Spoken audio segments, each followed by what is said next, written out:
আপনিও চাইলে এই সুন্দর একটা ফুলের তোড়া আপনি আপনার প্রিয়জনকে উপহার হিসেবে দিতে পারেন। তো চলুন কিভাবে সেট করেছি সেটাই দেখাই।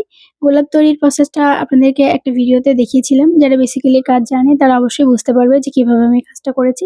তো গোলাপগুলো তৈরি করে নেওয়ার পরে এর মধ্যে দিয়ে তার গেঁথে আমি সুতো দিয়ে জড়িয়ে ডাল তৈরি করে নিয়েছি, ডাল শুদ্ধ ফুল। খুবই সুন্দর লাগছে দেখতে। যে লাল টকটকে গোলাপ এটা দিয়ে পুরো ফুলের তোড়াটি করলে বেশি সুন্দর লাগতো। তো আমি কিছু ভিন্নতা রাখবো। কারণ একটা ফুলের তোড়াতে শুধু লাল গোলাপেই যথেষ্ট নয়, হলুদ, সাদা এগুলো অবশ্যই মাস্ট রাখতে হয়। তো সুন্দর করে আমি ফুলগুলোকে থার্মোকলের মধ্যে সেট করে নিচ্ছি। খুবই সুন্দর লাগছে। কি যে সুন্দর লাগছে সামনে থেকে দেখতে জাস্ট অসাধারণ। তো তারপরে আমি এই সুন্দর র‍্যাপিং পেপারগুলো দিয়ে আমি সুন্দর করে এটা বেঁধে দিচ্ছি। পেপারগুলো অনেক যত্নে আমি রেখেছি। খুবই সুন্দর লাগছে। আপনারা সামনে থেকে দেখলে বুঝতে পারবেন না যে এটা হাতে বানানো। খুবই সুন্দর লাগছে। তো চাইলে আপনিও বানিয়ে নিতে পারেন আপনার প্রিয়জনের জন্য। কেমন হয়েছে অবশ্যই বলবেন।